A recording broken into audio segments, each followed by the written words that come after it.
Desde el Centro de Noticias en Televicentro, para Honduras y el mundo, a continuación el foro líder de la televisión en Honduras. Frente a frente, con Renato Álvarez.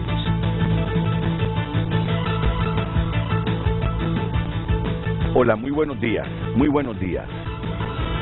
Miren, si no fuera porque la verdad que tenemos la urgencia de resolver nuestros propios problemas, nuestra crisis económica, nuestra crisis de institucionalidad, nuestra engorrosa corrupción, si no fuera porque lo nuestro hay que priorizarlo para resolverlo, crear mejores condiciones de inversión. No es malo que tengamos un abultado presupuesto, si ese presupuesto está financiado con nuestra propia generación de riqueza. ¿Qué daría yo porque tuviéramos el doble del presupuesto que tenemos actualmente? Pero si tuviésemos un aparato productivo generador completamente de riqueza, una institucionalidad bien afeitada, una institucionalidad de combate pleno a la corrupción, para que ese presupuesto, abultado al doble, al triple, pero bien sustentado con nuestra riqueza, fuera a cambiar de mejorar todo, mejorar esas escuelas sin techo, dotar a los hospitales de todo, construir más hospitales con médicos y enfermeras, porque miren, lo más fácil es construir el edificio para un hospital. El problema son los recursos para dotar a ese hospital de todo, los recursos financieros para dotarlo de todo, de recurso humano, tecnológico y todo eso. Entonces, si no fuera porque Honduras tiene que resolver esos problemas, y ojalá que salgamos muy pronto de este debate sobre lo que hizo el gobierno pasado. A mí me gustaría que lo malo que hizo el gobierno pasado, que la corrupción, empiece el Ministerio Público a investigar y a deducir responsabilidades penales. A mí me encantaría eso, y que el nuevo gobierno se concentre en ver cómo nos saca de la situación en que estamos, que toda su inteligencia, que todo su esfuerzo diario se concentra en las políticas públicas en todas las áreas de la administración para sacarnos adelante. Entonces, ¿a dónde quiero llegar? Si no fuera porque realmente debemos trabajar intensamente los hondureños, hoy estaríamos hablando de esa crisis que hay en el mundo. Yo sinceramente no esperé esa escalada desde el primer día de esa artera invasión de Putin a Ucrania.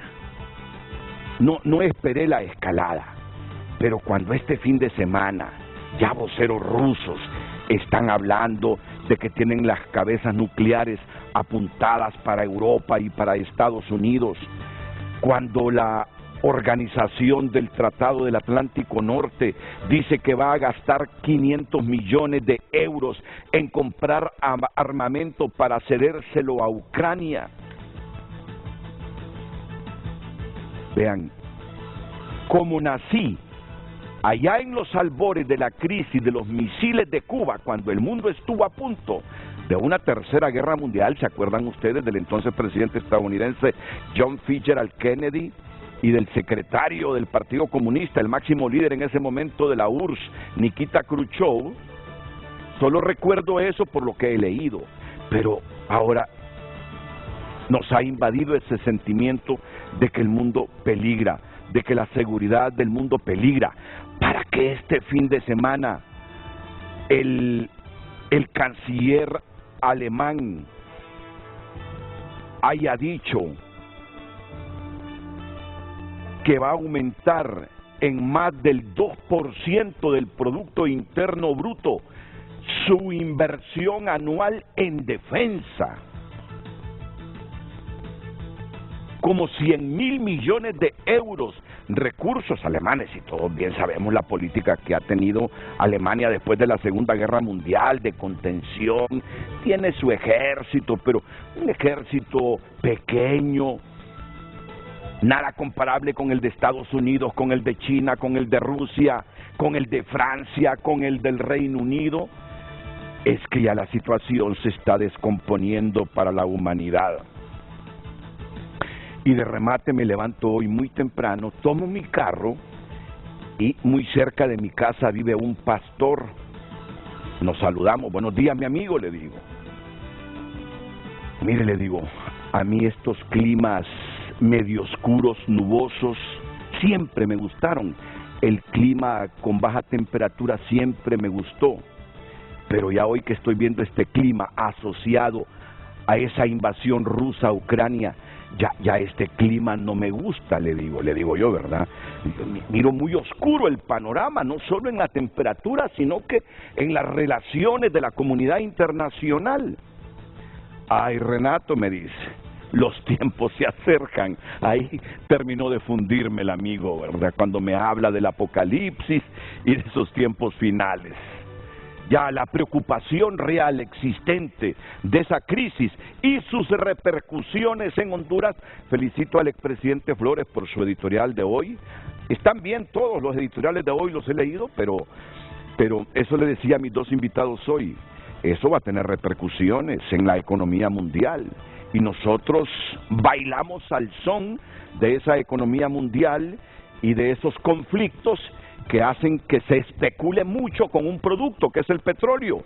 Este se encarece, nosotros compramos productos refinados, caros, y ya saben cómo esto repercute en nuestra economía. Entonces, vamos a eludir ese tema internacional para concentrarnos en lo nuestro y ver cómo resolvemos lo nuestro.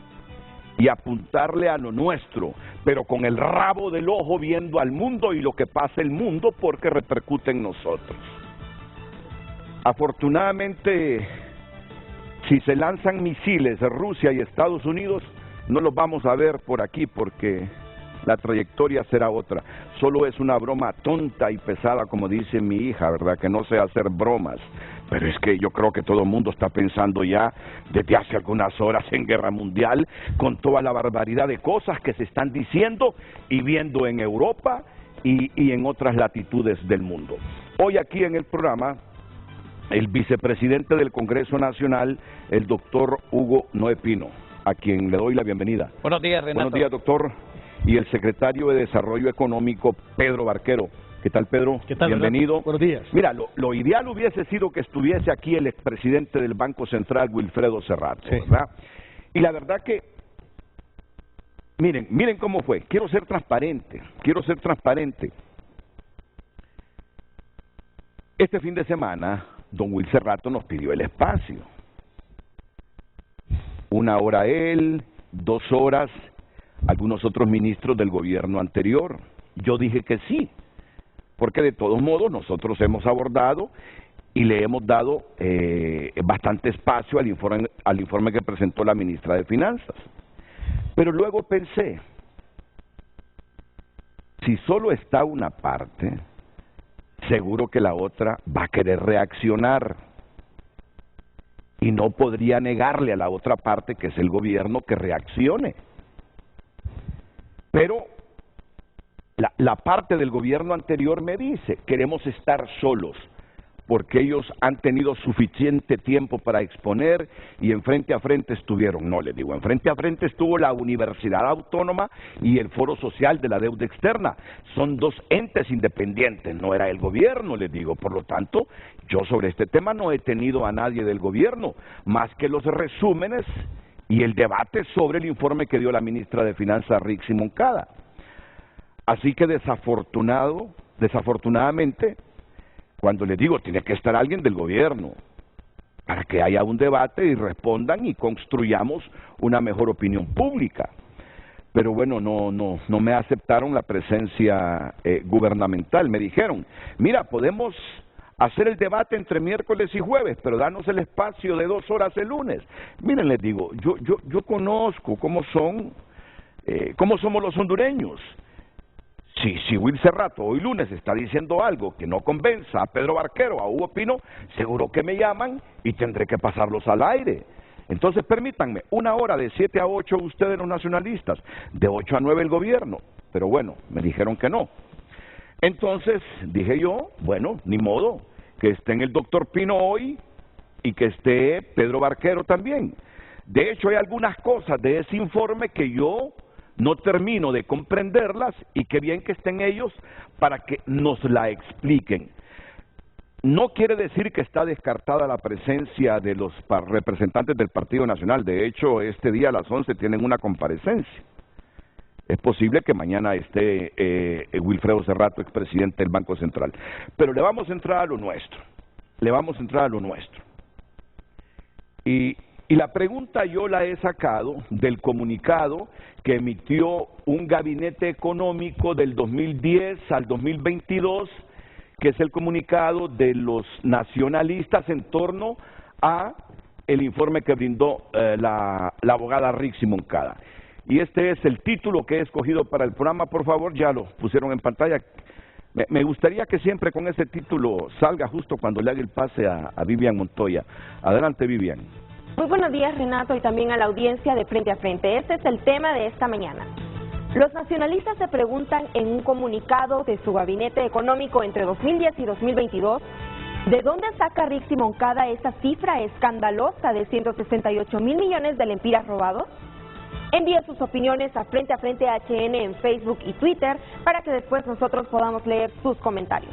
Seguimos. Y después de eso que he transcrito, textualmente dicen, pudieron decir 280.000, pudieron decir 500.000 millones robados, dice, porque el papel puede con todo. Pero hay algo con lo que yo quiero comenzar el programa, y eso es lo que no acabo de interpretar correctamente. Eso que denunció Rixi del fideicomiso del Instituto de la Propiedad, que justamente se lo preguntaba ayer a Pedro Barquero. ¿Cómo es eso de que todas las transacciones que nosotros hagamos con el IP van a un fideicomiso administrado por un banco, como sucede con los fideicomisos, y no a una caja única? Y el gobierno o el ejecutivo, así lo entendí yo, no se entera de cuánta plata cae en ese fideicomiso. Es decir, para mí eso es atroz, que el gobierno central no tenga control sobre los recursos nuestros cuando vamos a hacer un trámite al Instituto de la Propiedad, que van directamente al fideicomiso.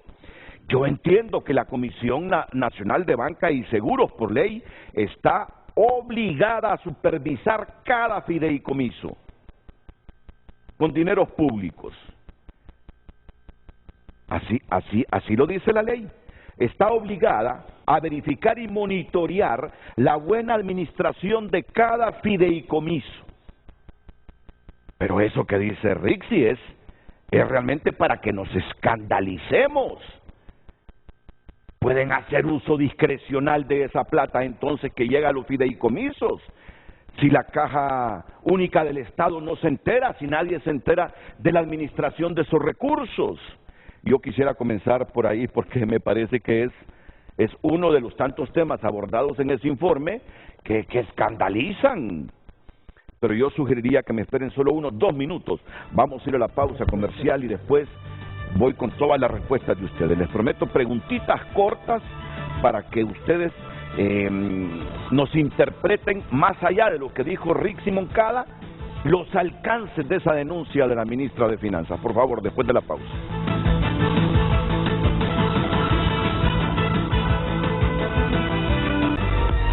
Hoy en Tu Nota es presentado por Banco de Occidente. Goce del respaldo, la confianza y la seguridad financiera que necesita. Hoy es lunes y está lista la versión digital de tunota.com en su versión PDF para que usted pueda descargarla en su celular, en su tablet, en su computadora.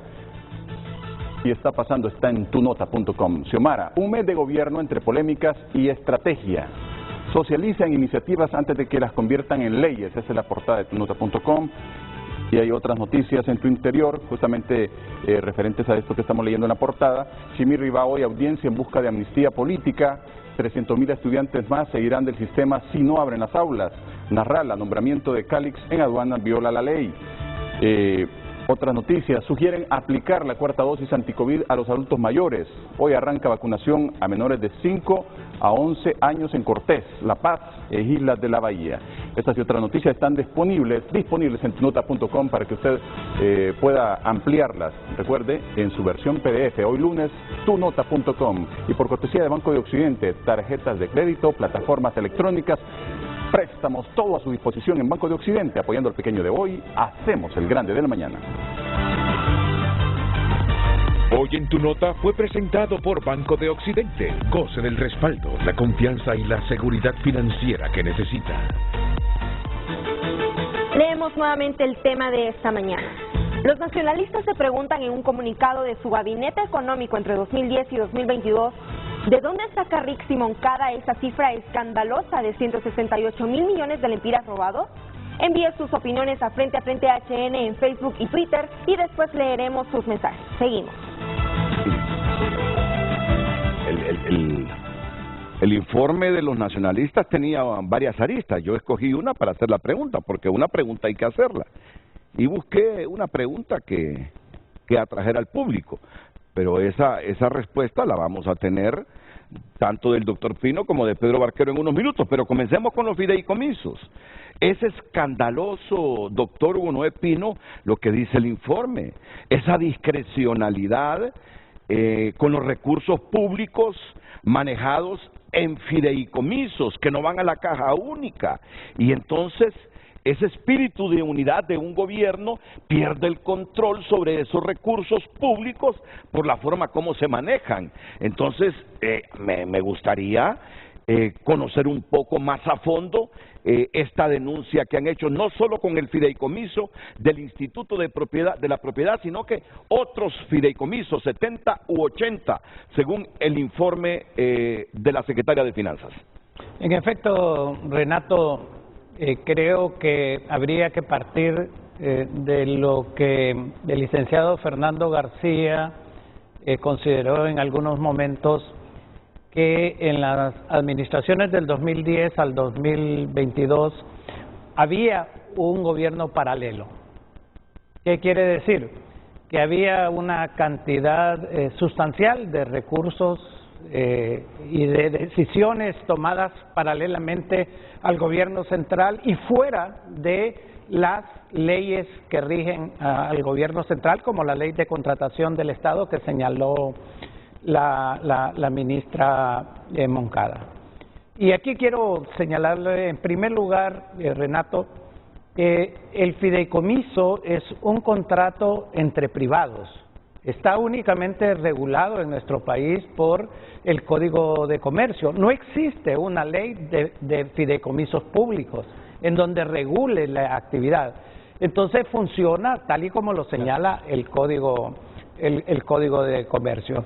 ¿Quiénes pueden hacer realmente un fideicomiso? Únicamente los bancos. En este caso, el sector público es una parte del fideicomiso, el banco es otro, y se nombra un comité técnico quien toma las decisiones en cuanto a la administración, porque un fideicomiso es un contrato de administración. ¿Qué es lo que sucede en este caso? Que recursos del presupuesto público son sacados del presupuesto, literalmente, y se pasan a ese fideicomiso. Y les voy a poner un ejemplo fácil de entender. La tasa de seguridad. La tasa de seguridad es un porcentaje sobre transacciones financieras, etcétera. Pero los recursos que se captan de ahí van directamente al fideicomiso, no entran a la caja única como señala la ministra, porque en la administración se ha perdido el concepto de caja única que está establecido en la ley de presupuesto, que todos los ingresos deben de ir a una cuenta del gobierno y que de ahí deben de darse realmente los gastos. Entonces, ¿qué sucede con el fideicomiso de la tasa de seguridad? Que entran estos recursos alrededor para el año pasado de 3.000 millones de lempiras y el comité técnico decide cómo lo va a utilizar. El comité técnico del fideicomiso. Del fideicomiso, que es el mismo gobierno. Que es el mismo gobierno. es el mismo gobierno. Entonces decide cómo lo va a gastar, cuánto le va a dar a la policía, cuánto le va a dar a la defensa, a la Secretaría de Defensa, o sea, a las Fuerzas Armadas, cuánto le va a dar a prevención, cuánto le va a dar a la Corte Suprema. Pero ¿qué es lo que pasa? Ahí usted desnaturaliza el presupuesto. ¿Por qué? Porque cuando usted hace el presupuesto general de la República, usted le pide a la Secretaría de Salud, por ejemplo, cuánto va a gastar el salario de los médicos, de las enfermeras, del personal administrativo. Usted le pide cuánto va a comprar de medicinas. Eso está establecido cuando el Congreso Nacional aprueba el presupuesto. Pero en el fideicomiso no. El fideicomiso es a posteriori que usted informa sobre lo que hizo. ¿Y qué es lo que sucede? De que ese desglose no está. Usted lo mira en el presupuesto y lo que dice es, en los ingresos está el monto que va a ingresar probablemente, y en el gasto, aplicaciones financieras, aplicaciones. Y eso es muy poco transparente. Y le voy a poner un ejemplo concreto para que vayamos contestando poco a poco esa pregunta que está el día de hoy. En el fideicomiso de la tasa de seguridad existían representantes del COEP. Un día llegó un ministro de Seguridad y les planteó una factura de cerca de 300 millones de lempiras por unas compras que se habían hecho. La gente le dijo, bueno, nosotros no hemos participado, aquí no ha habido nada. No pretenda que avalemos eso si no sabemos en qué lo han invertido. Exactamente. Entonces, ¿qué fue lo que pasó? A los días quitaron a los representantes de la tasa de seguridad y pagaron. El fideicomiso de Vida Mejor, 4.500 millones al año, realmente, para una serie de programas sociales que se dan, desde los ecofogones, los techos, pero también quien lo maneja es el comité técnico y después informan a la Secretaría de Finanzas que a raíz de toda una serie de anomalías se creó una instancia determinada. El del IP es el que menos conozco, Renato, pero sí, es la misma situación en donde usted le da la autoridad a alguien para que recoja recursos públicos y los use prácticamente a discreción. Todos estos fideicomisos, más de 70 fideicomisos, deben ser objetos de una auditoría, pero forense, de tal forma de que se señale de cómo se han utilizado. Tal vez los fideicomisos menos problemáticos son los que se establecen en el ámbito financiero. Por ejemplo, cuando el Banco Central le hace un fideicomiso para que Banprovi lo utilice, porque ahí sí hay, digamos, toda una reglamentación. Entonces, en resumen, el fideicomiso fue un mecanismo de sacar recursos del sector público de forma paralela y utilizarlos. Mire, hay un fideicomiso de rendimiento de deportistas de alto rendimiento, 50 millones de dólares, 50 millones de lempiras. ¿Y qué fue eso? Fue una recompensa a un voto por la Corte Suprema de Justicia en el momento oportuno. Entonces, aquí hay una serie realmente de factores, de elementos que nos llevan a nosotros a señalar de que ese gobierno paralelo existía, pero el objetivo principal de eso era el utilizar los recursos públicos en forma indebida. Es decir, con absoluta discrecionalidad. Así es. Sin rendirle informe a nada, ni a nadie. Y le voy a poner otro ejemplo de los fideicomisos que son aparte, pero están relacionados. Las alianzas público-privadas que señaló. Y le voy a señalar, y esto Renato, esto no es nuevo. Muchas de estas cosas están en los informes que hizo ASJ, la ENE, por ejemplo. Le voy a poner el señalamiento. El contrato a través del cual se establece EH en Honduras. Se firma se hace un contrato de fideicomiso, viene una empresa colombiana, hace un consorcio con una empresa hondureña, se establece un banco hondureño que va a manejar el fideicomiso y comienza comienza el funcionamiento del fideicomiso. EH para disminuir las pérdidas, para la facturación, etcétera. ¿Y qué es lo que sucede? Cuando se va a la licitación de qué empresa se va a contratar, muestran interés dos empresas, EH, ya en consorcio con la empresa hondureña, y Manitoba. Y cuando van a la licitación, solo se presenta una empresa, EH en consorcio con la empresa hondureña. ¿Qué es lo que dice la Ley de Contratación del Estado? La Ley de Contratación del Estado dice que cuando solo hay una participante en una licitación, entonces se declara desierta y se vuelve a realizar. Aquí se asignó. Se asignó. Se asignó, exactamente. Y pese a las advertencias. Pero ¿por qué se asignó?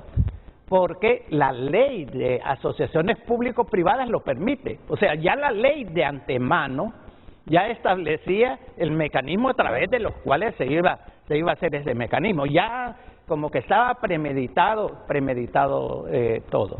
Y le voy a señalar. Y luego viene uno de los problemas que han incrementado las pérdidas de la ENE. Entonces, dentro del contrato está establecido de que se iba a pagar un costo fijo y se hacen estimaciones. A este momento todavía está involucrado el Banco Mundial, porque el Banco Mundial fue uno de los que impulsó las asociaciones público-privadas. Ahorita de estar en Honduras, ahorita de estar arrepentido. Y lo que hace es que establecen y dicen más o menos técnicos del Banco Mundial cuánto puede ser el costo fijo. Y lo determinan en 7.5 millones de dólares mensuales. Para la EH. Para la EH. Fondos públicos, fondos nuestros, trasladados mensualmente para operaciones de la empresa Energía Honduras. De la EH, el costo fijo. Pero cuando se hace el contrato, no sé en qué momento, el comité técnico determina que se le va a pagar 15 millones. ¿Por qué? Ahí queda abierta la pregunta. Claro. Ahí queda abierta la pregunta. Dentro de los cálculos que hace la ministra de esos 168,000, ahí hay parte de eso. Entonces, ¿qué sucede con eso? El Banco Mundial se retira, dice, yo ya no participo en esto, porque de seguro vio la intención. Y adicionalmente, la ENE no le paga los 15, sino que solo le paga 11.5. Esa es parte del lío que hay con EH ahora, que está pidiendo esa diferencia. Que le complemente los 15 millones. Sí. Ahora, ¿por qué subió de 7.5 a 11 y por qué no se le pagó los 15 que se señalaba? Todo eso está sujeto a auditoría. Lo mismo Palmerola, el contrato de fideicomiso de la construcción en Palmerola. Solo una empresa participa y a una empresa se le concede. Y adicionalmente, porque esto yo lo recuerdo nítidamente, Renato, se firma el contrato con la empresa que construye Palmerola y cuando usted firma un contrato es porque ya ha hecho los cálculos financieros, ya sabe cuánto va a ser la ganancia y todo esto. ¿Y qué es lo que pasa? Yo creo que ni había pasado un año y va al Congreso a que le quiten los impuestos, el impuesto sobre venta. Y toda la cuestión que ella no va a pagar. Esto es una cuestión adicional. Y no digamos lo que vino después, la administración de Toncontín sin licitación. Entonces, todos esos fideicomisos, además de las demandas que están, porque en el corredor turístico hay un fideicomiso de una alianza público-privada que le está cobrando 125. Y asignaciones adicionales para la construcción de la terminal de Palmerola, aprobados en el Congreso Nacional.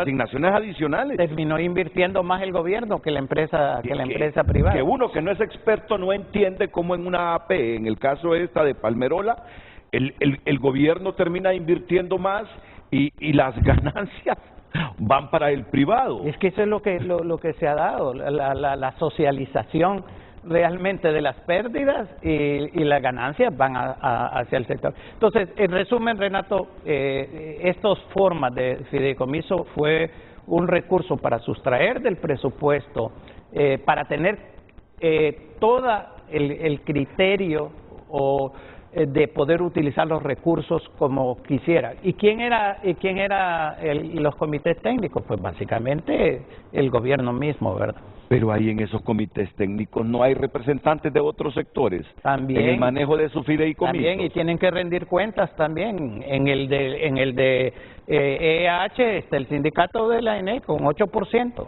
y tienen que rendir cuentas de por qué tomaron determinadas decisiones. Bueno, ya estoy escuchando un sonidito de Pedro con el zapato. Pino, dame oportunidad. Y yo no sabía qué era, dije yo. Algún ratón, alguna rata anda aquí, pero no. Era Pedro que decía, puta, denme la palabra, denme la palabra. Después de la pausa comercial.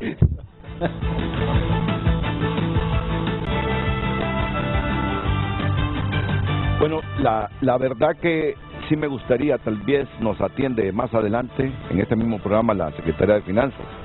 ¿Por qué Rixi destacó más e hizo énfasis en ese fideicomiso del Instituto de la Propiedad? Porque habló de una buena parte de los fideicomisos y dijo, pero son como 70 u 80 fideicomisos, dice. Pero hay uno perverso, dice, letal.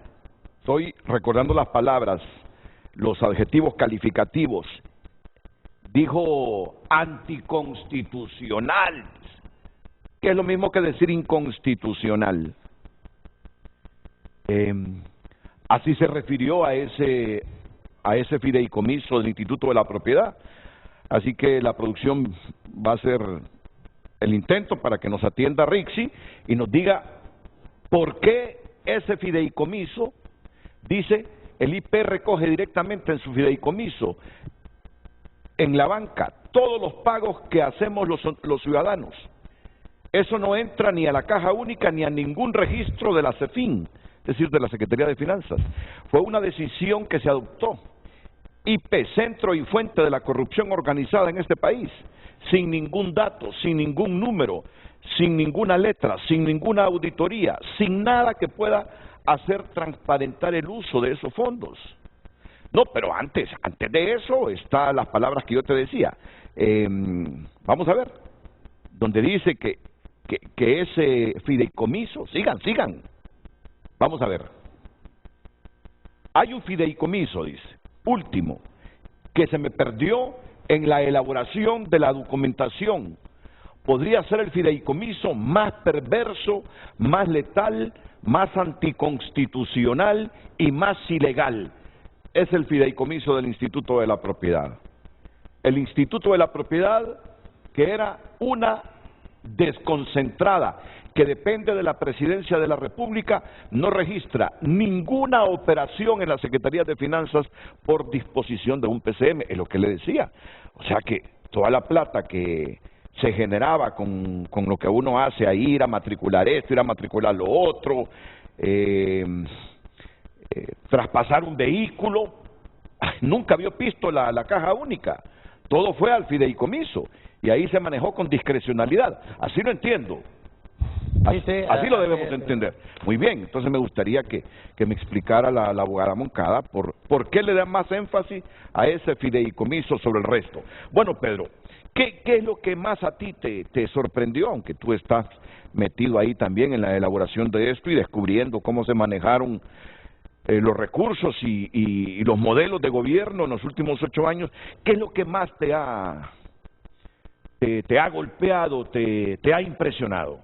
Gracias, Renato. Mira, primero me gustaría decirte que nosotros estamos 100% enfocados en resolver los problemas. Y esto que hicimos la semana pasada fue simple y sencillamente porque el pueblo hondureño nos estaba preguntando directamente en las redes sociales que cómo recibimos el país. Y está bien. Hay que darle una respuesta al pueblo hondureño. Pero nuestro tiempo, nuestro enfoque es en resolver toda esta situación más que en estar llorando sobre la leche derramada. Aquí nadie está llorando sobre la leche derramada, pero es importante que el pueblo hondureño esté bien informado. Por eso era también que ayer que platicaba contigo te pedía la oportunidad de poder estar con los exfuncionarios del gobierno anterior, sí, para que pudiéramos debatir con un debate de altura, viendo las cifras, analizando los datos para que el pueblo hondureño sepa la verdad, porque a mí no me gustaría tener personas en un foro de televisión que estén engañando al pueblo hondureño. Y por eso quería sentarme con ellos y poder mostrar las cifras de manera una discusión de alto nivel, sin ofensas, sin malcriadeces, pero sí diciéndole la verdad al pueblo hondureño. Porque, por ejemplo, una de las cosas que ellos cuestionan y sacaron un documento después de que nosotros sacamos el informe es que de dónde sacamos que se perdieron 168.000 millones de lempiras. Bueno, en realidad eso fue lo que se perdió en 2 años y pico. Si solo para la pandemia, dicho por Ricardo Zúñiga, enviado especial de Washington, específicamente para los temas del Triángulo Norte, dijo que se habían perdido 75.000 millones de lempiras en un solo año. 75.000 millones de lempiras en un solo año, dicho por el representante de Washington para el Triángulo Norte. Entonces, 168.000 lempiras es más o menos lo que se perdió por concepto de corrupción en un par de años y un poquito más. Si sacamos la cuenta para irnos desde el golpe de Estado hasta el año 2021, es muchísimo más que eso. Y está documentado no solo por el gobierno de Estados Unidos, sino que también está documentado por un análisis que hizo el FOSDE y el CNA, que muchas veces presenté aquí yo en tu programa, en tiempos anteriores, del gobierno anterior, en donde se demuestra, y no sé si ya podemos poner la gráfica, la que tengo aquí en pantalla, en donde se demuestra. Esa gráfica es del estudio que hizo el FOSDE con el CNA, en donde año con año, desde el año 2014 hasta el año 2018, la línea amarilla, nos ponen el estimado, según el estudio que ellos hicieron, de cuánto se perdió por concepto de corrupción en Honduras.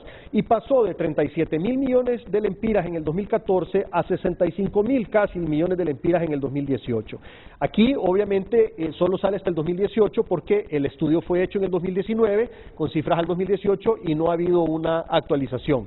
Pero si a eso le sumamos entonces el 2019, un paso intermedio entre 64.000 y los 75.000 del año 2020, y luego llegas a los 75.000 del 2020, te das cuenta que 168.000 millones son apenas 2 años y pico de lo que se perdió por concepto de corrupción. Así es que ahí está la respuesta. 2 fuentes diferentes.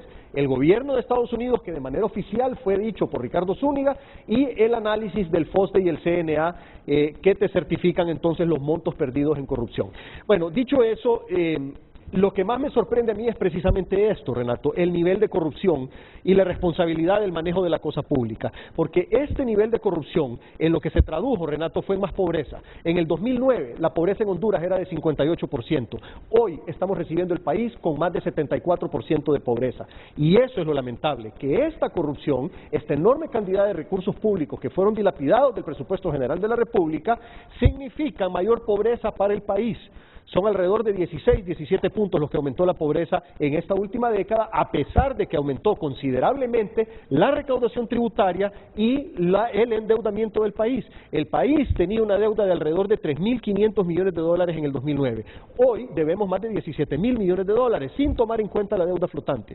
Entonces, esa enorme cantidad de aumento de la deuda, esa enorme cantidad del aumento de la recaudación tributaria, que casi se triplicó, se multiplicó creo que por 2.5 veces, si mal no recuerdo, y encima de eso, con lo que se pierde en corrupción, el resultado es más pobreza. Hay un solo indicador que es el que te mide la gestión de un gobierno, la pobreza. El objetivo de todo gobierno debe de ser, en Honduras y en todos los países, mejorar la calidad de vida de los ciudadanos, y por lo tanto, el índice de pobreza debe ser lo que realmente te mida si llegaste o no llegaste a la meta. De nada te sirve aquí que te digan que mira que controlamos el esto, que controlamos el otro, que tal institución nos felicitó, si en Honduras tenemos hoy un 17% más de pobres que hace una década después de gastarse semejante enorme cantidad de recursos.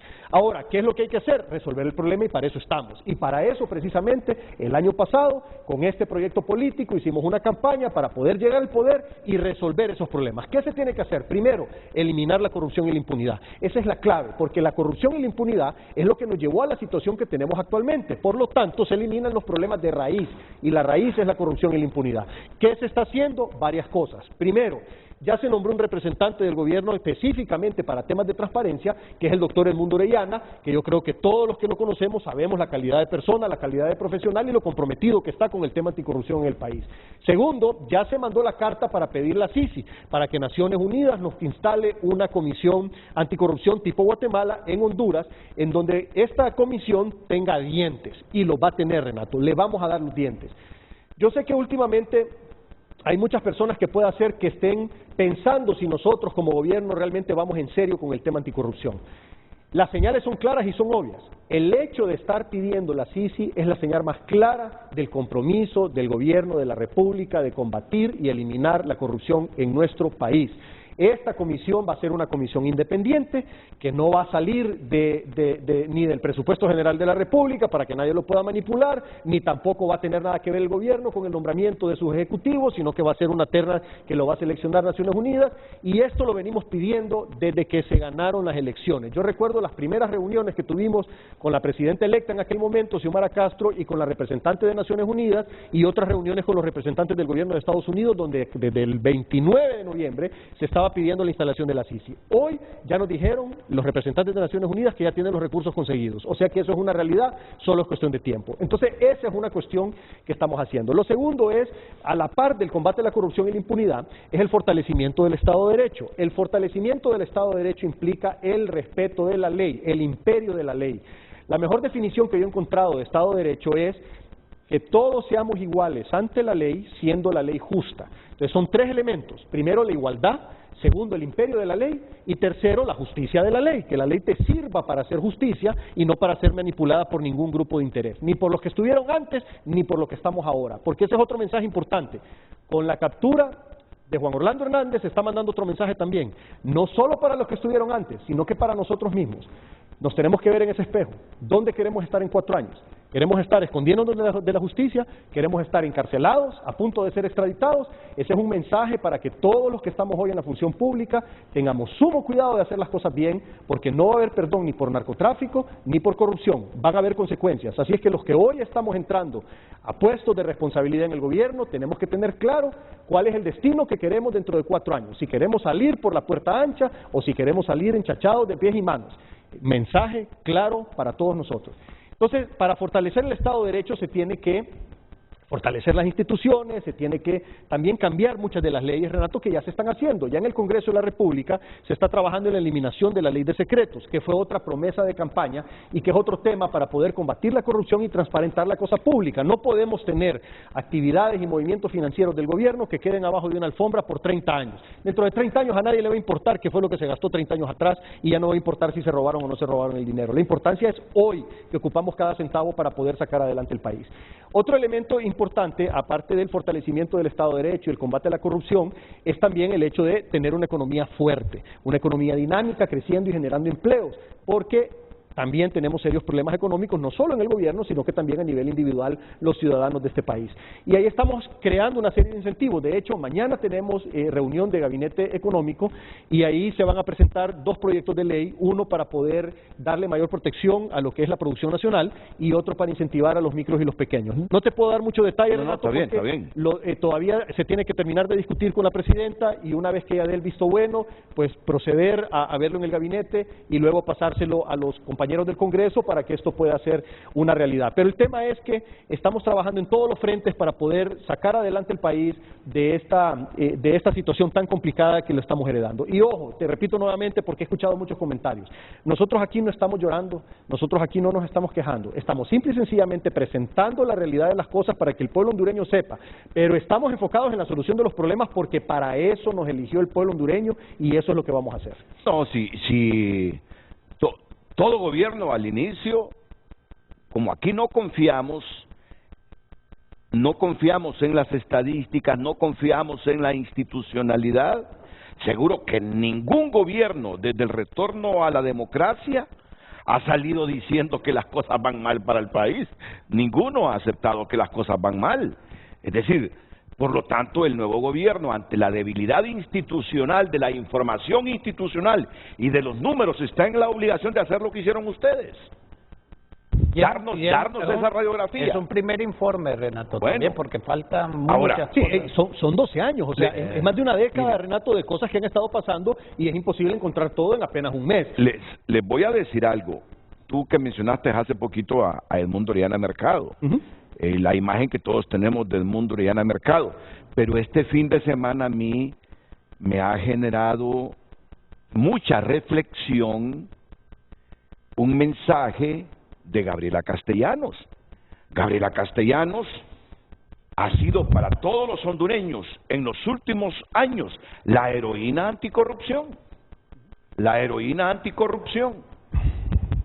Y este fin de semana Gabriela ha dicho: cuando un gobierno condena con una mano a la corrupción y con la otra firma cartas de libertad, ese gobierno está condenado al fracaso moral y administrativo. Y yo estoy seguro que todos ustedes que son hombres con mucha formación y que debaten sin descalificar, ecuánimes y reflexivos, sin caer en el dogmatismo político o ideológico, les ha llamado la atención esto que ha dicho Gabriela Castellanos y Odir Fernández. Ya voy a leer los tweets de Odir Fernández.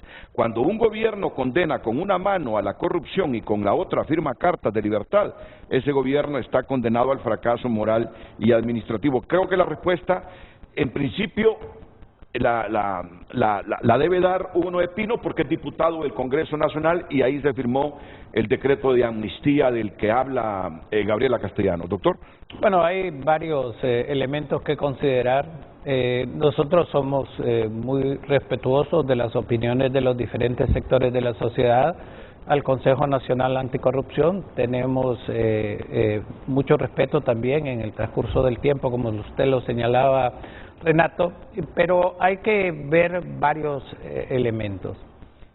A mí no me queda la menor duda, Renato, de que las acusaciones que se presentaron posterior al golpe de Estado en el 2009 fueron políticamente motivadas, que se utilizaron figuras como abuso de poder, defraudación de recursos, etcétera. Esa era la justificación realmente desde un punto de vista del golpe de Estado. Así que en general me parece que lo que se aprobó fue en la dirección correcta. En segundo lugar, la ley de amnistía también establece un procedimiento a través del cual se debe certificar qué cosas son realmente políticamente motivadas, y para eso se estableció digamos algún tipo de participación de miembros de la sociedad civil como el COFADE, que también goza del enorme respeto en nuestro país. Y un tercer elemento es que las cartas de libertad no las hace el gobierno central de la República, sino que quien las concede es el Poder Judicial.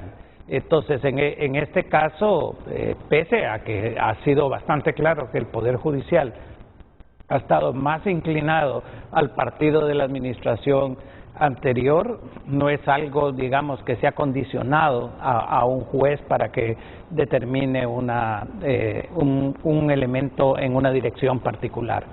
Y un elemento adicional que señalaba Pedro es que con el establecimiento de la MASI o de la CICI, mejor dicho, en nuestro país, realmente se va a tener la libertad de poder analizar cualquier tipo de casos que se haya presentado en nuestro país y durante cualquier tipo de periodos. Esa investigación la va a hacer y va a hacer las denuncias que corresponden en cada uno de los gobiernos respectivos. Ese punto es muy importante. Y aparte de esto, Odir Fernández, que es el jefe de investigación del CNA, y menciono al CNA porque ¿quién va a discutir el rol y el papel de Gabriela Castellanos y Odir Fernández estos últimos años?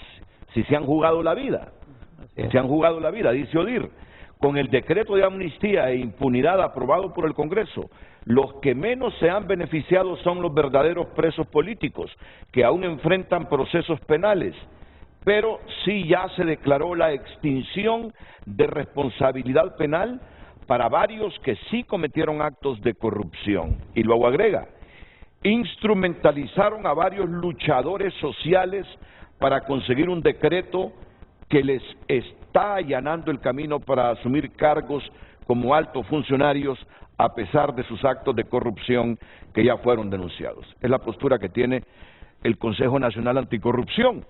Y el otro puntito, mira que la gente cuestiona, y a mí me gustaría escuchar la opinión de ustedes, y esto es fundamental, antes de seguir con el debate del informe, porque ese gabinete económico entre 2010 y 2022 presentó algunos argumentos ahí sobre lo que dijo Rixi Moncada. Entonces, como es breve, yo se los voy a leer para que ustedes me den sus inquietudes. es el del director de aduanas, de la administración aduanera, de Fausto Cálix, que escucho a todo el mundo decir, no tiene la edad que dice la ley secundaria son 30 años para asumir ese cargo, pero luego viene otra versión, no, que la Constitución dice que como es ministro, porque tiene categoría de ministro, puede a esa edad que tiene hacerse cargo de aduanas, pero está la inquietud en la gente, ¿puede o no Fausto Cálix a su edad, 25 años, si no 30, como dice la ley secundaria, hacerse cargo de esa institución tan importante? Bueno, la verdad, Renato, esa es una cuestión que los abogados nos tienen que dar a conocer.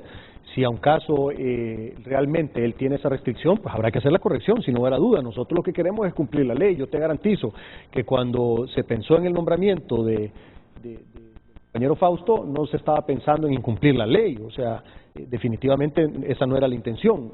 Y si hay que hacer alguna corrección, pues se tiene que hacer. Lo importante es que cumplamos la ley. Aquí hay un tema también de comunicación, Renato, importante. Y volviendo al tema que tú mencionabas con el decreto que mencionó también el doctor Hugo Noé Pino, yo creo que es importante varias cosas. El espíritu de la ley no es para que sea un pacto de impunidad, ese no es el espíritu de la ley. El espíritu de la ley es todo lo contrario, es que haya justicia, que realmente tenga cada quien lo que se merece en base a ley. Entonces, ¿qué es lo que ha pasado? Después del golpe de Estado, y te lo digo porque yo he tenido la oportunidad de hablar con varios compañeros y me han comentado las cosas que les han pasado, pero esas historias no han salido a la luz pública. Entonces, es importante que esas historias salgan a la luz pública para que la gente entienda lo que pasó. Te digo una cuestión, cuando el gobierno anterior decidía tratar de aplastar a alguien, Renato, era una cosa impresionante. O sea, yo estoy seguro que más de alguna vez vos sentiste la presión y vos sabés que yo muchas veces sentí la presión. No, pues sí, lo compartimos, duro, lo hablamos. Duro. Y eso, pasar por eso no es fácil. Y eso que lo que nosotros pasamos no fue una persecución legal, sino que era más que una cuestión de amenazas y todo ese tipo, pero no debe ser bonito que de repente llegue un fiscal a medirte con 1 metro tu casa para ver si tenés 1 centímetro más de construcción, ¿me entendés? Entonces, esas historias se tienen que dar a conocer. El mecanismo nos tenemos que asegurar que sirva para hacer justicia y no para que sea un pacto de impunidad, porque lo peor que nos pudiera pasar como gobierno es que se utilice esa herramienta que queremos para que sea una herramienta de justicia como un manto de impunidad para gente que no se merezca caer bajo el amparo de la misma. Entonces tenemos la enorme responsabilidad de darle a conocer al pueblo hondureño todo con lujo de detalles para que la gente esté tranquila y sepa a quién y por qué. Al que le aplique, que le aplique, y al que no le aplique, que no le aplique. Pero es importante darlo a conocer para que todos los hondureños entonces sepamos qué está pasando, por qué está pasando y si realmente es correcto lo que se está haciendo y lo que se va a hacer, porque falta mucho de aquí en adelante. Entonces el tema de la comunicación es importante. Con el tema de Fausto, te repito, yo no he escuchado a nadie en el gobierno, Renato, decir que no le importa la ley o que no quieren cumplir la ley o que hay que buscar cómo darle vuelta a la ley. No he escuchado un solo comentario de eso, ni en la campaña, ni en el periodo de transición, ni ahorita que ya somos gobierno. Entonces yo te garantizo que si fue un error, el error va a ser corregido. Otro elemento, Renato, que habría que señalar en el caso de las acusaciones posterior al golpe, que habría que preguntarse, toda esta serie de acusaciones al golpe se dieron inmediatamente posterior a, o sea, en el 2010, el segundo semestre del 2009 y en el 2010. ¿Por qué muchos de esos casos y de esas acusaciones no fueron realmente falladas por las Cortes? Tenemos 12 años que han transcurrido desde ese momento, pero lo han tenido allí durante 12 años sin ninguna explicación. Estaban realmente únicamente como una espada de Damocles en cada uno de los que habían sido señalados. Entonces, hay que tomar en cuenta estos elementos porque allí es donde se nota realmente que la mayor parte de estas acusaciones estaban basadas en aspectos políticos. Miren, hoy va a acogerse a la amnistía Marcelo Chimirri también, por aquel caso de Latin Note que fue acusado, recuerdan ustedes, y ahí es donde la gente entra en contradicciones. Es decir, yo los conozco a ambos desde hace mucho tiempo y sé que son gente honrada, anticorrupción. Entonces, cuando estabas hablando de anticorrupción, como uno de los ejes importantes del nuevo gobierno para que no se nos pierda el dinero y que éste sirva para ayudarle a los más necesitados, para políticas e inversiones públicas que generen riqueza. Entonces te tuve que hacer la pregunta, mira, están diciendo que con una mano dicen, predican, pero con la otra hacen lo otro, y lo dice Gabriela Castellanos. Por eso les hago esas preguntas. Y por eso es importante, Renato, aclarar el tema y asegurarnos, y yo te garantizo que ninguno de nosotros está interesado en que esta herramienta sea utilizada como un manto de impunidad. Tenemos que entender bien el contexto de lo que pasó en el golpe de Estado, lo que pasó después del golpe de Estado, lo que ha pasado toda esta última década, 2 años más de una década, y cuál es el espíritu de la ley. Tenemos que estar vigilantes también, Renato, que ningún pícaro se nos vaya a colar para tratar de utilizar esta ley como una excusa para quedar en impunidad. En eso tenemos que estar vigilantes todos los hondureños. Y te digo una cuestión, yo te garantizo que de la presidenta Xiomara Castro para abajo, todos estamos comprometidos para que no pase eso. Y entonces queremos ver que se cuenten las historias y luego asegurarnos de que nadie vaya a malutilizar esto. ¿Por qué? Porque está en juego el nombre de la presidenta, del gobierno y de todos nosotros. No solo tú te das cuenta de los comentarios de la gente, yo también. Si a mí me lo ponen en las redes sociales, yo lo veo constantemente. El viernes pasado puse un tuit y un montón de personas me estaban cuestionando eso. Está en juego un montón de cosas y lo más delicado de todo que está en juego es la confianza del pueblo hondureño. Eso es algo que no podemos perder, porque la confianza del pueblo hondureño es lo que como proyecto político llevó a la presidenta al poder y nos llevó a todos nosotros junto con ella como parte de su equipo. Tenemos que cuidar la confianza del pueblo hondureño y contando las historias, sacando a la luz toda la verdad, el pueblo hondureño va a saber lo que pasó y nos va a ayudar el mismo pueblo hondureño y otras organizaciones serias como el CNA a auditar de manera correcta que esta ley no sea mal utilizada. El compromiso del gobierno es eso, Renato, que haya justicia y que no sea mal utilizada, que ningún pícaro, por así llamarlo, vaya a ampararse en esta ley para después mancharnos a todo el gobierno con algo indebido. Mira, y en el caso de Fausto Cálix, a mí el cipote me agrada. Y cuando le digo cipote se lo digo de buena manera. Es un buen muchacho. Porque yo le conozco toda la trayectoria en la universidad en la última década, desde que andaba con movimientos estudiantiles en la universidad. Además, Fausto tiene un buen trato. Se nota que es un cipote inteligente. Pero me dice un televidente, no es nada en contra del joven, dice. Solo que no es correcto querer forzar un nombramiento ilegal que pongan a otro profesional que conozca de control aduanero, fiscalización, operatividad, trazabilidad, recaudación, etcétera. Aduana recauda el 42% de los ingresos del país. No pueden ni Renato jugar con las finanzas de Honduras. Bueno, a lo mejor es que miran a Fausto muy joven y no orientado en su profesión a estos asuntos aduaneros. Y ahí es donde la gente reclama. Pero a ver, hay varios elementos, y no me quiero referir específicamente al tema de Fausto, pero muchas veces, Renato, hay posiciones claves que tenés que asegurarte de ciertas características previo al tema específico de la materia. Aduanas. Mucha gente que ha pasado por aduanas se ha contaminado.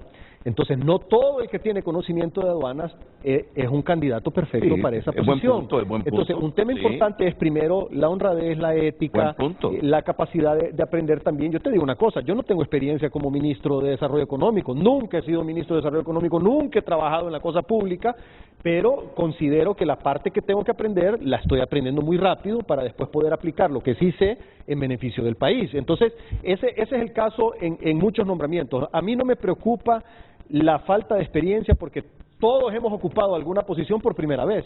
La primera vez que uno fue gerente general de una empresa era la primera vez que era gerente general. La primera vez que tú fuiste conductor fue la primera vez y al final de cuentas pues vas haciendo tu camino. Pero independientemente de eso, aquí no es un tema de eso. Para mí es la legalidad. Eso sí, tenemos que aclararlo, tenemos que salir de la duda y asegurarnos de si realmente se cumplió con todos los requisitos. Y ustedes tienen confianza con la presidenta, orientar a la presidenta. Mire, la ley dice que para ser director del sistema aduanero hay que tener 30 años, así que no se puede, aunque sea un joven inteligente, brillante, con un tremendo potencial. Yo no niego el potencial que tiene Fausto Cálix.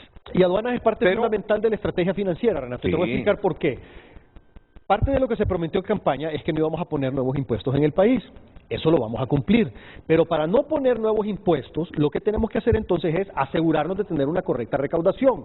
El tema ahorita es que todavía hay un enorme espacio de evasión fiscal y de contrabando en el país que podemos aprovechar para poder aumentar la recaudación tributaria. Ya estamos trabajando con el Banco Interamericano de Desarrollo, con el Fondo Monetario Internacional y con el equipo local, con el SAR, con Finanzas, Desarrollo Económico y otras instituciones, en diseñar un esquema que nos permita mejorar la recaudación sin abusar, sin incumplir la ley, pero que nos aseguremos de que las personas paguen de forma correcta. Dentro de más o menos tal vez un mes, porque nos están ayudando unos técnicos del BID a diseñar un nuevo decreto para asegurarnos de combatir correctamente la evasión y el contrabando, lo vamos a dar a conocer públicamente eso cuando ya esté diseñado en un 100%. Pero va a ser una herramienta, Renato, que yo te garantizo que nos va a funcionar. Y la gente al conocer esa herramienta que estamos ahorita terminando de diseñar, se va a dar cuenta que no solo vamos en serio en contra del narcotráfico, que no solo vamos en serio en contra de la corrupción, sino que también vamos en serio en contra de la evasión fiscal y el contrabando. Porque no es justo ni es correcto que las personas no paguen sus impuestos y que tengamos entonces esas enormes necesidades en los hospitales, en las escuelas y todo lo demás. Recordemos que el eje fundamental de este gobierno es la parte social. Pero para poderle hacer frente a los requerimientos de los gastos de la parte social, tenemos que tener una economía fuerte, creciendo, generando empleos y pagando los impuestos que se necesitan para poder sufragar esos gastos de la parte social. Me gusta escucharte hablar así como al doctor Hugo Noé Pino, porque en los últimos años usted con los informes del ICF, del Instituto Centroamericano Fiscal, así es que se llama, ¿verdad? Sí, así es. Sí, y Pedro Barquero, con las exposiciones que hacías, hoy estás diciendo lo mismo, y eso es lo bueno, que lo que dijiste, que lo que dijeron ambos en oposición, no en oposición, porque usted hacía informes técnicos, decir, no porque estaba en la oposición, hacía informes técnicos, pero tú eras presidente de una Cámara de Comercio, y lo hacías para que se rectificara y el país entrara en una dinámica donde la economía mejorara, ¿no? Donde el país mejorara. O sea, que lo que están diciendo hoy lo dijeron, que lo que dijeron ayer hoy lo están ratificando que lo van a cumplir. Y ese es el tipo de gente que uno quiere, pues. Uno no quiere demagogos, que en la oposición digan algo y ya cuando están en el poder hagan otra cosa. Muy bien. Mire, usted le paró las orejas a Peter Fleming con lo que dijo de Palmerola. Le paró las orejas porque ahí está la llamada de Peter Fleming, que la vamos a sacar. Esto es la democracia, no, así es la libertad de expresión. Está llamando Peter Fleming, así que después de la pausa lo escucharemos con este asunto Solo una pequeña corrección al televidente. Aduanas no recoge 42% de los ingresos tributarios. No, ¿verdad? Mucho menos. ¿Como aproximadamente cuánto? Mucho menos, yo diría que anda entre un 5 y un 10%. Pero recuerde que no hay impuesto a la exportación, solo hay aranceles a las importaciones. Que, si mal no recuerdo, la cantidad entre 4.000, 5.000 millones de lempiras lo que se recogen, pero Pedro señaló algo que sí es muy importante, y es que hay una gran evasión fiscal, o sea, se puede recoger mucho más, y el contrabando es algo que también golpea en las finanzas públicas. Bueno, vamos a la pausa, enseguida Peter Fleming, pero luego tanto el doctor Hugo Pino, vicepresidente del Congreso, como Pedro Barquero, ministro del presente gobierno, van a responder a los señalamientos que hizo el Gabinete Económico entre 2010 y 2022 al informe que brindó la secretaria de Finanzas, Rixi Moncada.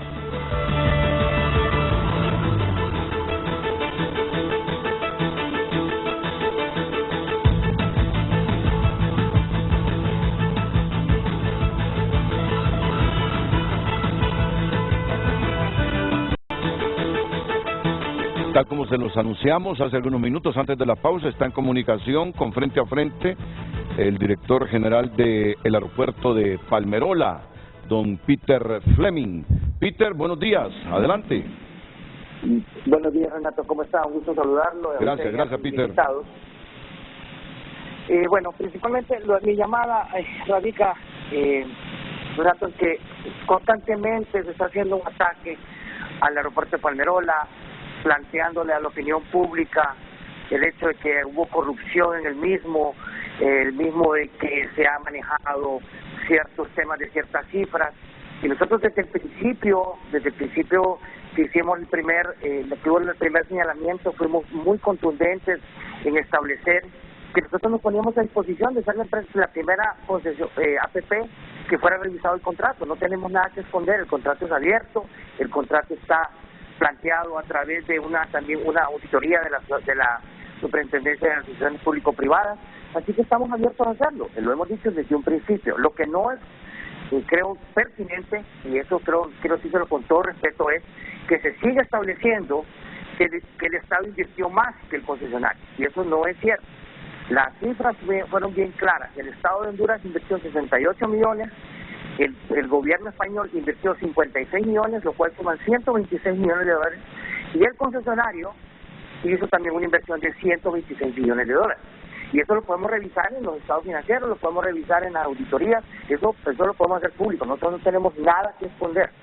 Lo que sí me preocupa es que estemos hablando de un proyecto que hoy le está generando al país bastantes empleos, crecimiento económico, y don Pedro Barquero, que está ahí, que es el ministro de Desarrollo Económico, debería estar más bien diciendo cómo impulsamos este tipo de iniciativas, porque generalmente generan desarrollo, generan un impacto en la economía de una zona que realmente está buscando salir adelante, una zona altamente productiva.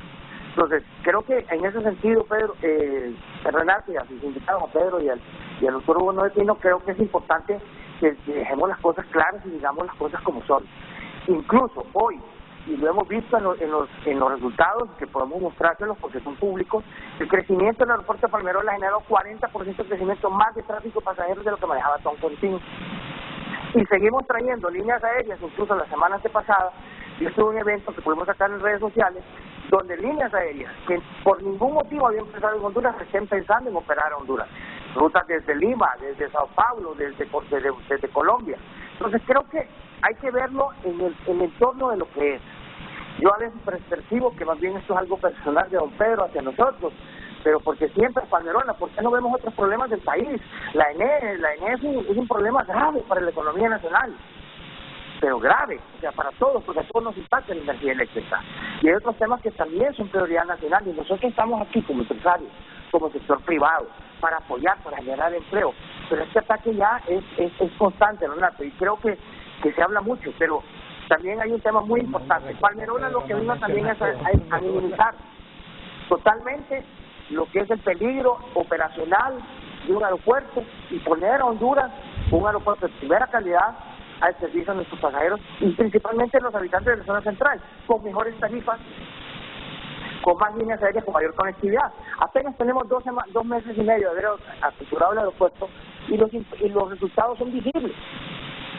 La economía del país, la economía de la zona, es más, todos los empleos que decían que se iban a perder, más bien se han potencializado. Entonces, Renato, yo creo que mi llamada va en función de eso, de que este tipo de proyectos se pueden revisar, si estamos abiertos a eso. Creo que el momento que es una asociación público-privada, donde el gobierno es socio, es parte de la asociación o del proyecto, tiene toda la oportunidad de venir a revisar todo, si nosotros no tenemos nada que esconder. Lo hemos dicho en reiteradas ocasiones y queremos apoyar al gobierno de doña Xiomara Castro Elizalde porque obviamente sabemos que viene con un plan de gobierno de reestructurar, de refinanciar, de buscar generación de empleo, pero atacando al sector privado, atacando este proyecto que realmente hasta ahorita lo que ha generado son resultados. Y usted lo ve a la gente, ¿verdad? Usted habla con la gente en el aeropuerto, cuando gente que aterriza en el aeropuerto, gente que ni siquiera utilizaba el aeropuerto de la zona central por el riesgo que tenía. Entonces yo creo, Renato, que es importantísimo que ya tomemos los temas con la seriedad que se merecen, con la responsabilidad que se merecen, y como les digo, con mucho respeto se lo digo, aquí estamos abiertos, estamos listos. Es más, nosotros fuimos los primeros en decir que si se iba a realizar algún tipo de contrato firmado en el gobierno anterior, fue de Palmerola. No tenemos nada que esconder, las cifras son reales. Aquí hay incluso 3 componentes importantes. El gobierno hace una inversión, hay fondos de reconversión de España, de la deuda con España, que también fueron invertidos, y los fondos de privados, que fueron generados no por una inversión directa, sino que también a través de un préstamo sindicado, a través de la Banca Nacional. ¿Usted cree que si hubiera corrupción, hubiera mal manejo, la Banca Nacional hubiera apoyado un proyecto de estos, lo hubiera seguido manteniendo durante el tiempo? Estamos hablando de banca reconocida, gente respetable de este país que invirtió en el proyecto. Entonces creo que el tema, Renato, queremos dejarlo claro, con muchísimo respeto, es Estamos aquí para generar empleo, generar crecimiento económico, que es lo que necesita el país. Si ellos tienen alguna duda, con muchísimo gusto nosotros estamos en la disposición de sentarnos, de verlo, que lo revisen, que lo auditen. No tenemos nada que esconder. Entonces sí es un tema que ya es recurrente. Hemos venido diciendo, los resultados están ahí. La comercialización internacional del aeropuerto se está haciendo, los compromisos están cumpliendo, estamos ahorita próximos a la apertura de la terminal de carga, no sé cuánto potencial va a tener una terminal de carga en un sector agroindustrial y productivo del país para generar exportación de nuestros productos que va a generar divisa para el país. Y no digamos eso, empleo, beneficio a la economía hondureña. Cada hondureño en esa zona puede tener la oportunidad de tener un ingreso a su hogar. Entonces, como le digo, quería nada más participar, Renato, para realmente, creo que siempre se habla de Palmerola, hay otros proyectos en el país que no se dice nada, y creo que tenemos que ser justos.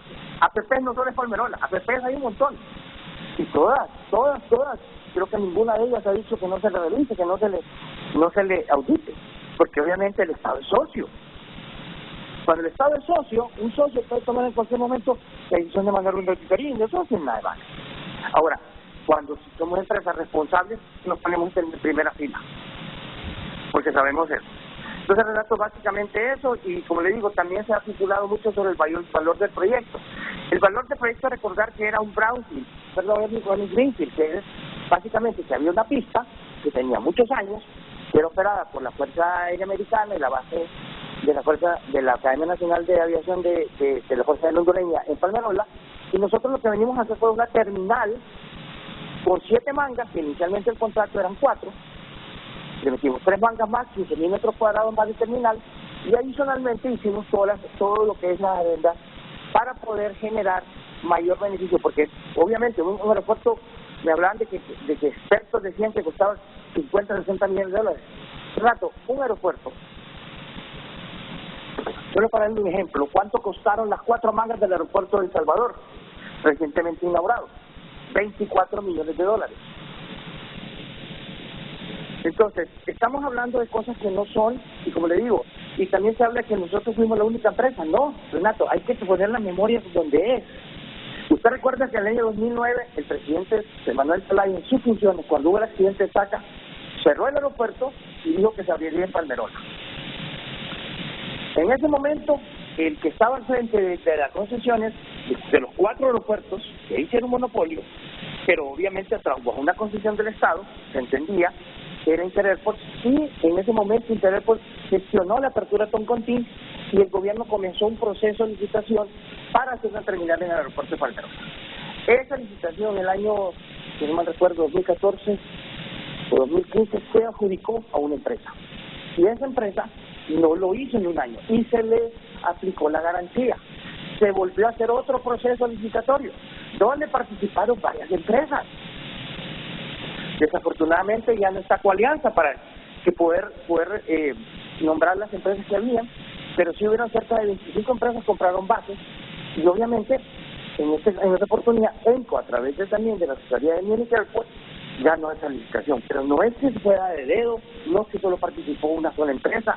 Entonces creo que hay que informarse mejor de esos temas, porque estos temas vienen desde el año 2009. Y en aquel momento, incluso yo tengo recortes donde Manuel Zelaya hablaba sobre la seguridad de los pasajeros, porque el cierre de Toncontín se produjo a través del accidente de Taca, una mañana totalmente catastrófica para la ciudad, donde no pasó a más por la pericia del piloto, que en paz descanse, pero realmente eso es lo que están buscando, mejorarlo para la seguridad operacional del aeropuerto, y eso lo hemos cumplido. Cada persona que aterriza en Palmerola tiene otro semblante. Estamos generando empleo, estamos generando más tarifas más bajas. Por ejemplo, la tarifa que estamos lanzando ahorita con Spirit, $149. American Airlines ya bajó a $262, tarifas que usted nunca había visto en la zona central del país. Entonces me pregunto, ¿quién está tratando de seguir enfrentando a Palmerola? Si está beneficiando a un montón de personas en la zona central del país. Y me hablaban también que se iban a perder muchos empleos en Tegucigalpa. Renato, si nosotros crecemos un tráfico más de 700,000 pasajeros al año, ¿dónde cree que se hospedan esos pasajeros? ¿Dónde cree que van a llegar esos pasajeros? ¿En qué ¿cómo se van a movilizar esos pasajeros? Obviamente la capital está a 50 minutos.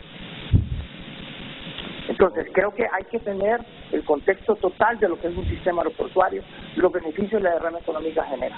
Entonces, como digo, invito a sus panelistas a que nos sentemos, veamos, envíen las auditorías que sean necesarias. Nosotros no tenemos nada que esconder, pero sí se hable con toda la responsabilidad. Ok. Bien, muchas gracias, Peter Fleming, director general Aeropuerto Palmerola. ¿Tienes algo personal tú, Pedro? Después de la pausa comercial. Para nada.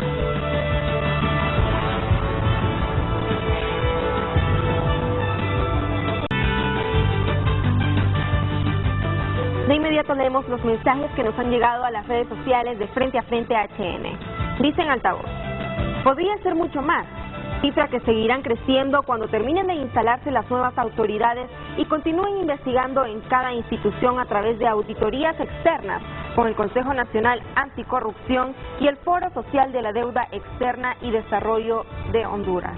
José Luis Moncada: identificar y documentar los actos de corrupción y pasar al Ministerio Público. Los fideicomisos son contratos entre las partes.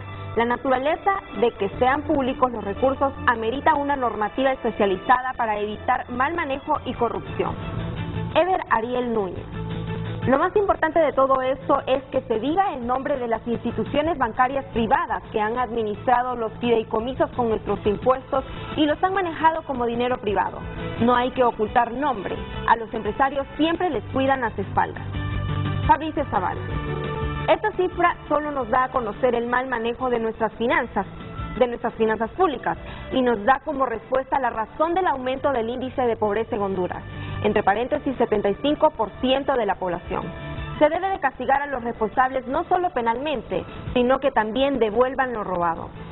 Sergio Bendaña: los fideicomisos bien manejados son excelentes herramientas para el gobierno. Existe una norma técnica para la operación de fideicomisos públicos y le aplican las normas para la administración y supervisión de fideicomisos. Reinaldo Escobar Andino: no hay nada que probar. Los gobiernos surgidos del Partido Nacional de Honduras afianzaron un sistema de corrupción que facilitó el latrocinio y empobrecimiento del pueblo.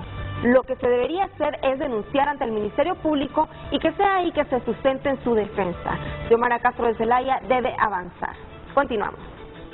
Muy bien. Pedro, por alusión, quiero referirse brevemente a lo que planteó Peter Fleming y pasaríamos de nuevo al centro del debate en relación con la situación actual financiera del país, derivado de la administración de gobiernos anteriores. Pedro. No, mira, solo primero aclarar que esto no tiene nada que ver con cuestiones personales, esto es cuestión por el país. Hay un montón de cosas raras alrededor de la concesión de Palmerola y no podemos tapar el sol con un dedo, por eso vamos a hacer una auditoría forense y pues vamos a presentar los resultados al pueblo hondureño. Primero empieza, tal como estaba mencionando el doctor Hugo Noé Pino, desde el momento de la licitación, o sea, se hace una licitación, se gana la licitación con unas condiciones y al poco tiempo después cambian totalmente las condiciones, o sea, si las condiciones que hoy tiene esa concesión se hubieran ofrecido desde el inicio, desde cuando se tiró a licitar eso, un montón de ofertas se hubieran recibido y eso no pasó, eso no es transparente. Otro tema también, recientemente, cuando estábamos en el periodo de transición, nosotros contactamos a los dueños de la concesión de Palmerola para decirles que íbamos a hacer una auditoría. Si bien es cierto, nos dijeron que estaban de acuerdo en renegociar el contrato, también vimos después, cuando vinieron los maestros a quejarse de que se les estaba queriendo usar $100 millones de sus pensiones, le pedimos a la Junta Interventora que no hiciera la operación. Y al final de cuentas, a escondidas, un par de días antes de la toma de posesión, hicieron esa operación y no solo fueron 100, sino que fueron aparentemente $120 millones que también estamos investigando. Entonces hay un montón de irregularidades alrededor de eso que es precisamente lo que queremos investigar y llegar al fondo con las auditorías. Y yo lo único que le puedo decir a estos señores de la concesión es que no es nada personal, es simple y sencillamente el interés de que en el país las cosas se hagan bien, se hagan de forma correcta, que no se hagan las cosas con artimañas, a escondidas, a oscuras y utilizando la inocencia de algunas personas. Te voy a contar algo, sí. Con este tema de los fondos de pensiones. Claramente se le dijo al concesionario, te vamos a revisar el contrato con el objetivo de cambiarlo. Él estaba sabido que el contrato se va a cambiar y lo vamos a hacer. ¿Por qué? Porque una de las cosas que queremos hacer, por ejemplo, es volver a tener Toncontín operativo para los vuelos internacionales y lograr ver si podemos atraer líneas aéreas. Entonces, si él sabía que el contrato se va a cambiar, que las condiciones se van a renegociar, ¿por qué aceptó que se le diera una inversión de más de 100 millones de dólares del dinero de las pensiones de los maestros? Cuando sabe que cualquier análisis financiero que hayan hecho previo a la renegociación queda totalmente inválido después de la renegociación. Eso no es ser transparente, eso no es ser honrado, eso no es ser correcto, ni con el país, ni con los fondos de pensiones, ni con los maestros. Y el otro tema también, ¿por qué se le da un contrato a una concesión totalmente beneficiando al concesionario y en contra de los intereses nacionales? Mira, Renato, no hay manera sobre la faz de la tierra que ese concesionario pierda un solo dólar con la inversión, porque cualquier cosa que pase, lo que sea, si cae una bomba nuclear, si deja de venir gente a Honduras, si se desaparecen los aviones de la faz de la tierra, quien corre con el riesgo somos nosotros, el pueblo hondureño. Y si cualquier cosa pasa con esa concesión, del dinero de nuestros impuestos le vamos a tener que pagar al concesionario cualquier pérdida que pueda tener. Eso tampoco es ser empresario, eso es ser pirata, porque un empresario es el que invierte, arriesga, corre riesgos y juega con su dinero para ver si gana o pierde. Pero una persona que mete dinero y que se le garantiza a través de decreto las cosas para que no pueda perder, no merece ser llamado empresario. Es una tristeza que haya gente en el país, y no solo esta concesión, varias concesiones fueron exactamente igual. Aprovechándose del dinero del pueblo hondureño, están haciendo grandes fortunas sin correr un solo riesgo. Una de las cosas que queremos renegociar en el contrato es eso, queremos verificar exactamente el valor de la inversión, porque según muchos expertos la inversión fue de 50 millones de dólares, no de 200 millones de dólares, entonces lo vamos a auditar para ver quién tiene la razón, si los expertos o el concesionario. Y en función de eso hacer los ajustes en los estados financieros, para ver realmente cuánto es la proporción que le corresponde al gobierno versus la proporción que le corresponde al concesionario en base a la inversión real, auditada y verificada. Y en función de eso entonces repartir las utilidades. Pero no vamos a dejar que se siga abusando del país a través de las APPs. Las asociaciones público-privadas fueron mal utilizadas, fueron abusadas y fueron un nido de corrupción del gobierno anterior. Sin lugar a dudas lo estoy diciendo porque esa información, mucha de ella ya es pública, pero hay otro montón de información que se está pasando a los entes operadores de justicia para que investiguen y procedan de acuerdo a ley. Bueno, usted recuerda, doctor Pino, que el mismo Consejo Hondureño de la Empresa Privada en su momento dijo que las APP eran un modelo exitoso en muchos países, pero que en Honduras se convirtieron en una fuente de corrupción. Eso lo dijo el actual presidente del COEP, Juan Carlos Sicafi. Bueno, para que terminemos con este asunto, en resumen, el Partido Nacional dice que el informe de RICSI es un esfuerzo mediático para poder decir no pudimos bajar el precio de la energía eléctrica, no vamos a poder tener los combustibles más baratos de Centroamérica, ni vamos a poder eliminar impuestos como prometimos en campaña, y más bien vamos a tener que aplicar paquetazo.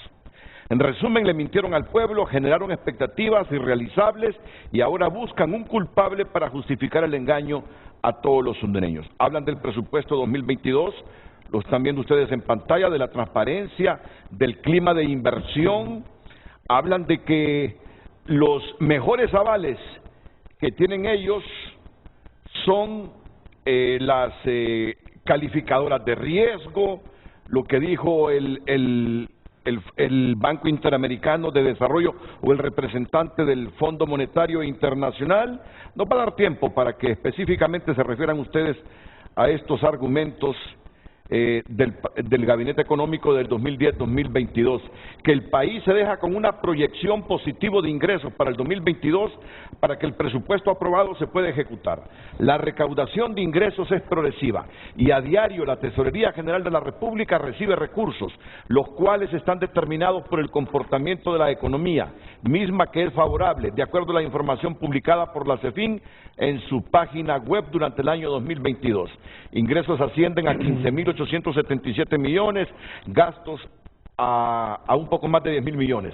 Esto demuestra valores recaudados y que aún no se ejecutan por el orden de cerca de 5.000 millones de lempiras, más los ingresos que a diario se recibirán a lo largo del presente ejercicio fiscal. Dinero hay para poder hacer frente a las demandas inmediatas de recursos, refiriéndose a lo que decía Rixi, que inclusive esté en precario el poder pagarle los salarios a los trabajadores de la salud y de la educación. Renato, en primer lugar quiero señalarles que las promesas de campaña ya se están cumpliendo. El Congreso Nacional aprobó un decreto en donde se señala que las personas que consumen menos de 150 kilovatios hora al mes no van a pagar luz eléctrica. El Congreso aprobó a iniciativa de la presidenta Xiomara Castro una rebaja a los precios de los combustibles de $10 lempiras por galón de gasolina, que ya se hizo efectivo. Entonces lo que dicen que es que esta es justificación para no cumplir, no, realmente las cosas se están cumpliendo y se van a cumplir con mayor fuerza en el futuro restante. A mí me llama la atención este sentido, el gobierno tiene un mes. Antes, Renato, se hablaba de los famosos 100 días y sí, ahora ni 100 días le quieren dar al gobierno, ¿verdad? Ni los famosos 100 días.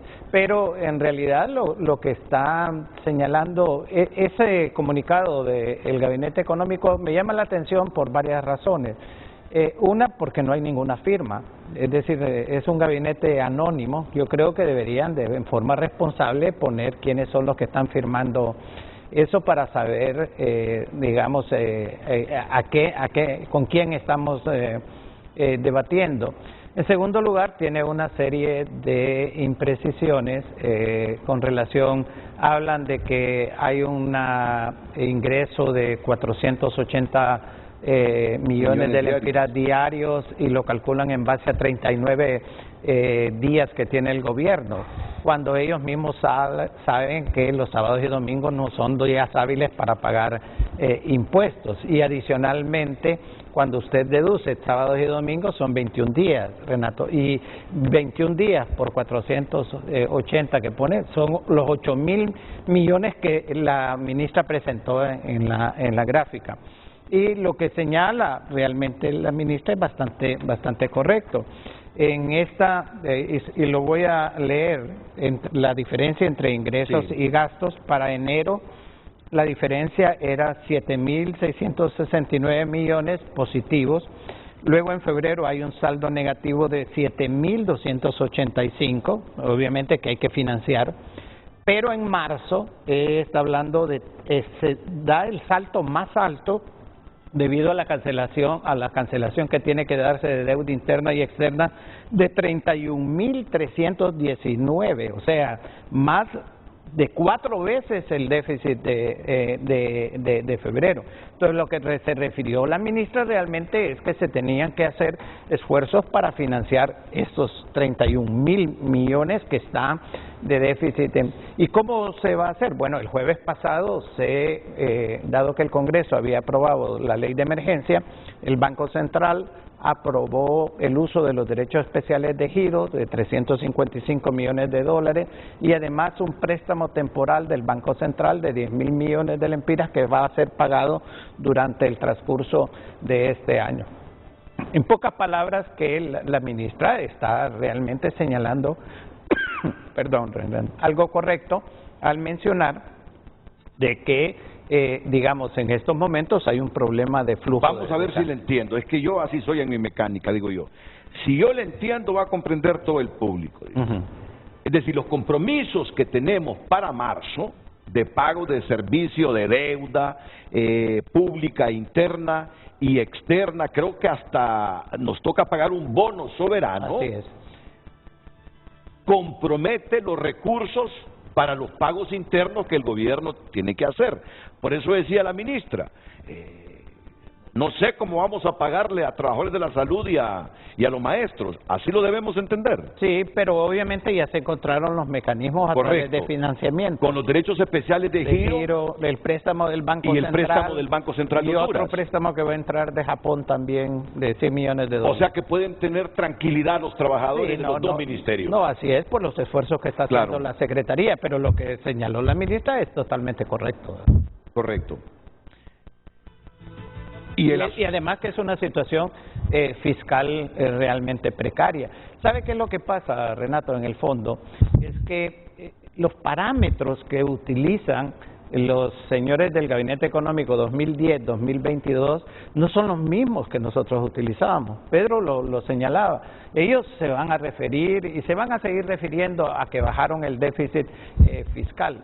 Y que ellos mismos hicieron al crecer. No, exacto, a eso es lo que me iba a referir, Cuando hablan, dicen, en los últimos años el déficit fiscal ha sido bajo, pero si nosotros miramos la deuda, por ejemplo, en el 2008, en diciembre de 2008 eran 3.000 millones de dólares, actualmente son 16.000 millones de dólares, y esto que no se computan algunas otras deudas. Cuando nosotros miramos cuánto era el déficit que finalizó el gobierno del presidente Zelaya, era 2.5 del Producto Interno Bruto. En el año del golpe subió a 6.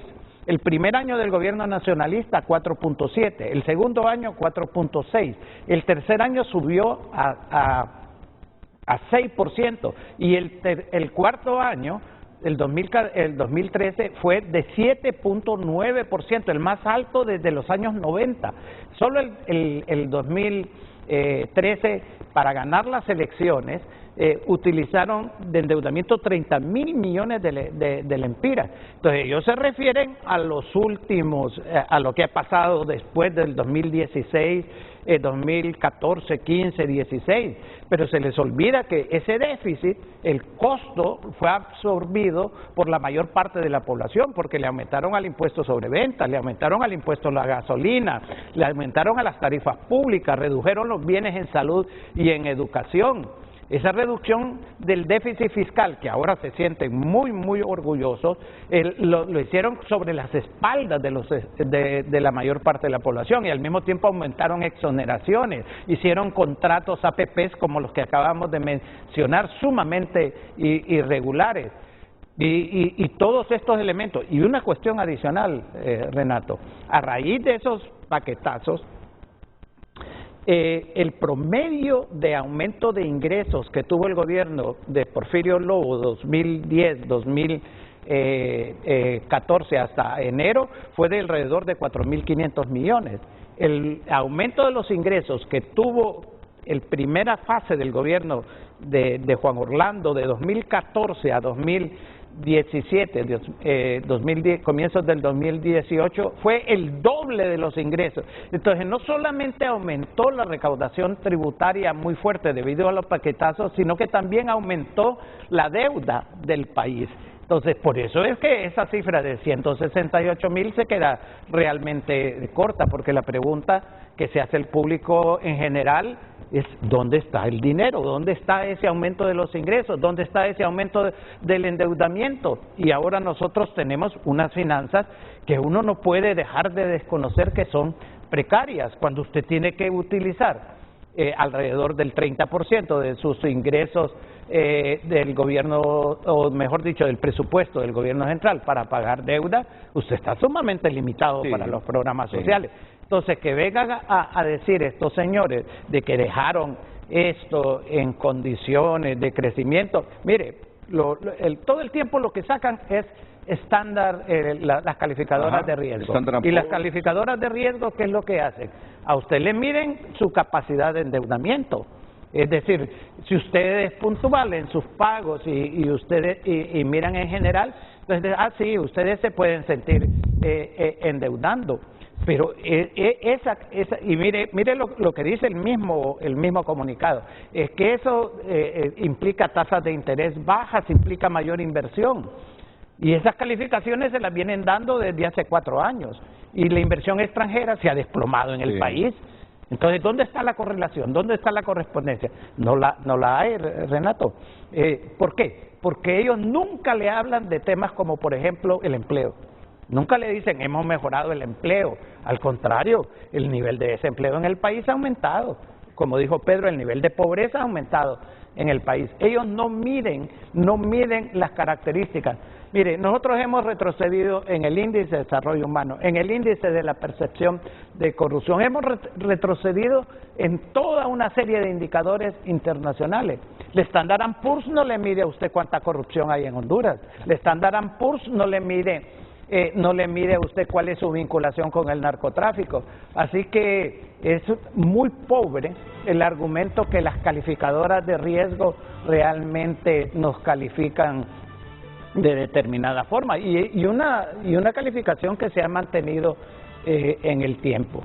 Cuando se hablen de que hay realmente una reducción de pobreza, de desempleo, de separación de poderes, de vuelta a la institucionalidad en el país, ahí sí vamos a estar hablando de condiciones propicias para el crecimiento económico, para la inversión nacional, para la inversión extranjera y para una economía que sea participativa e inclusiva.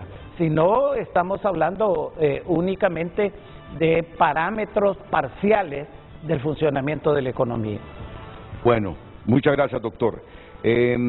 Yo ya miro que el tiempo lo tengo ajustado, pero les voy a preguntar sobre ese asunto de esas prestaciones en el mes de diciembre, que me parece que también es de mucho interés, y algunos otros datos que proporcionará aquí el ministro Pedro Barquero. Inmediatamente después de estos consejos comerciales, no se los pierdan, porque viene información muy importante, muy pero supremamente importante.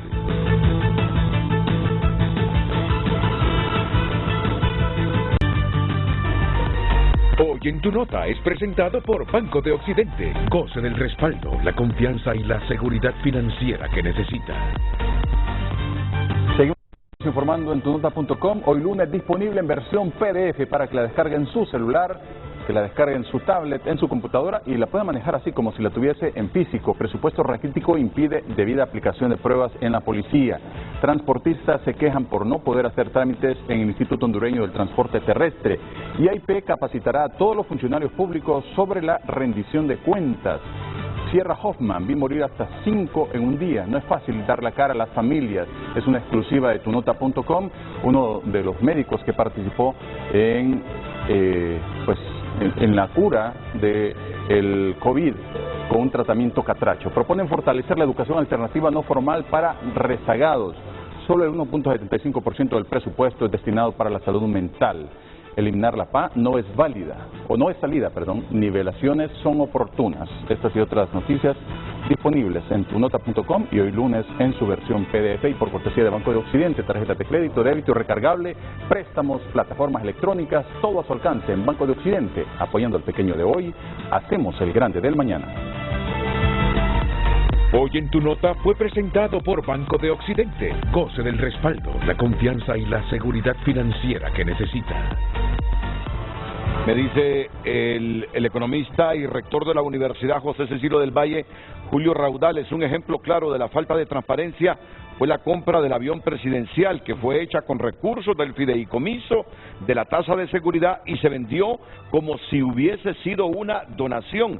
Lo más terrible es que se usó esto como excusa para no aplicar la ley de compras y contrataciones.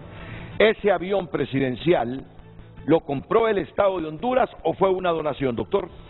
La información que yo tengo, Renato, es que lo compró el Estado de Honduras y después se quiso utilizar a la Embajada de Taiwán como que lo había donado. Probablemente ahora que se apruebe la derogación de la ley de secretos podamos tener acceso importante a la compra de ese avión y dilucidar públicamente. Pero yo estoy casi seguro que fue comprado con recursos del Estado. Me dice Julio que con recursos de la tasa de seguridad. Me dice Claudio, pregúntele a sus invitados de hoy si hay dinero para el pago de maestros. Ya lo respondió el doctor Pino, sí hay. Todo se va a pagar. Todo se va a pagar, Pedro. Sin lugar a dudas, todo se va a pagar. independientemente de cuál es la condición con la que recibimos el país, pues nosotros de alguna u otra manera teníamos una buena idea de lo que veníamos, pues, o sea, sabemos lo que estamos haciendo, sabemos lo que vamos a hacer, y el compromiso es cumplir con todas las deudas del país, internas y externas, y sin lugar a dudas todo se va a cumplir. Karina de Cotransiu Transporte, ¿qué pasó con los fondos FIRSA y los fondos que iban a poner a disposición en la banca por medio de Banprovi? Son 1.000 millones de lempiras. ¿Qué pasó? Fondos de Foncafé, eran fondos de Taiwán. Este problema se debatió mucho en el gobierno anterior. Sí, lo que te puedo decir, Renato, es que Banprovi sí va a tener recursos y ahí vamos a poder hacer muchas cosas buenas por el país. Pero hay que esperar a que Edwin Araque haga los anuncios, porque él es el encargado de esa institución. Doctor, con este asunto de las prestaciones, realmente, ¿cuánto se gastó en darle prestaciones a todos los altos funcionarios del gobierno pasado? Bueno, la ministra de Finanzas planteó, Renato, un informe parcial de esto que llega a 37 millones de lempiras, y sí vale la pena señalar algunos de estos para que el público esté claramente señalado. Por ejemplo, el señor Enrique Alberto Castellón recibió 1.170.000 lempiras de la Comisión Nacional de Telecomunicaciones.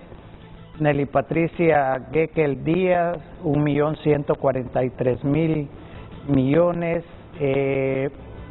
También otra, Edith Mileida Copland, 771.000. David Antonio Alvarado Hernández, 1 millón, Secretaría de Desarrollo Económico. David Antonio Alvarado Hernández, otro de 263.000, otro pago. También están Jacqueline Araceli Ancheta Castro, 1.336.000 de la Secretaría de Derechos Humanos. Juan José Vides Mejía, 1.087.000, Administración Aduanera de Honduras.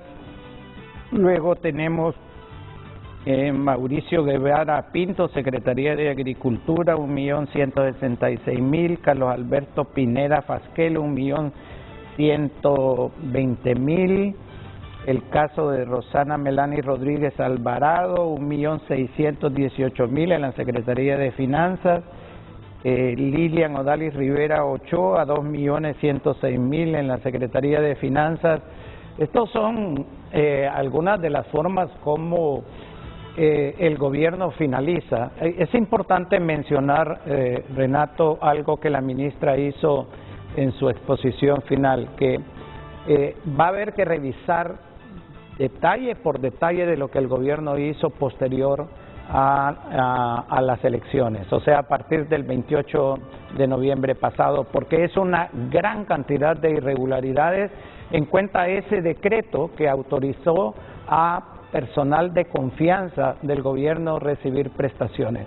Yo creo que esto es antiético, debido realmente, puede ser legal, pero es obviamente antiético, porque estos funcionarios recibían altos salarios, tenían una serie de privilegios, y todavía después de el desempeño muy cuestionable del gobierno, terminan siendo recompensados con enormes cantidades. Y estos 37 millones solo es un elemento parcial. Todavía falta contabilizar a una gran cantidad más de empleados públicos que recibieron estas sumas millonarias.